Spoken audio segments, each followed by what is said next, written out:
Kamu pernah nggak sih ngerasain hal yang aku rasain? Kamu pernah nggak di posisi kayak punya temen yang kamu anggap temen baik banget, ya, selama ini baik, tapi setelah kamu pergi sama dia, kamu jalan bareng sama dia, kamu tuh jadi kayak tahu aslinya dia tuh kayak gimana, dan itu bikin kamu kecewa banget. Atau misalnya kamu punya temen yang kamu udah anggap saudara, udah kayak temen baik banget, terus kamu kenalin sama temen kamu yang lain. Terus kamu kayak ditinggalin gitu sama dia. Jadi dia kayak ngerebut temen kamu itu dan menguasai banget temen kamu itu, sehingga kamu tuh malah jadi orang yang disisihkan gitu. Mereka pergi bareng gitu kan, kamu nggak diajakin. Terus temen ini kayak kayak gini loh, kayak bilang, ini temennya aku tuh jadi temennya dia, jadi aku tuh kayak nggak dibutuhin lagi gitu sama dia.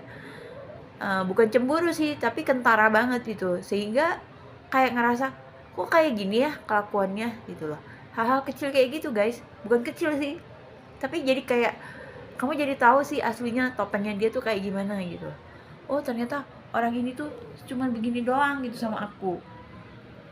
Ya, jadi aku jadi tahu akhirnya, oh punya temen teh ternyata bukan temen beneran. Kalau temen beneran ya, aku nggak masalah tuh, aku nggak akan merasa negatif gitu. Kalau misalnya temen aku bestian sama sahabatku yang lain, aku malah seneng gitu loh. Tapi ada caranya gitu ya. Jadi nggak menguasai atau bahkan menyingkirkan aku gitu kan, jadi aneh gitu loh. Nah hal-hal kayak gitu tuh yang bikin bikin males banget gitu loh berhubungan lagi sama sama orang-orang kayak gini.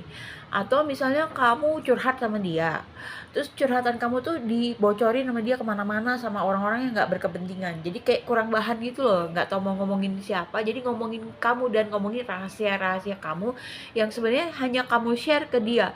Jadi disebutnya ini temen yang mulutnya ember gitu loh, dia mulutnya ember kemana-mana, jadi ngomongin kamu padahal nggak ada gunanya dan nggak ada kepentingannya gitu. Tapi itu tuh jadi kayak kayak males banget gak sih punya teman kayak gitu. Makanya aku tuh aduh makin kesini tuh makin males gitu ya, kalau udah tahu kayak gitu udah biasanya udah aku buang aja ke laut tuh yang kayak kayak gitu ya. Jadi udah aku jadi tahu, jadi kita tuh perlu loh tahu posisi kita dalam persahabatan itu segimana gitu loh sebenarnya, ya kan? Apakah cuma dianggap apa gitu sama mereka, ya itu sih menurut aku sah-sah aja kalau kita udah nggak mau lagi temenan sama dia ya, ya ndak deh ya.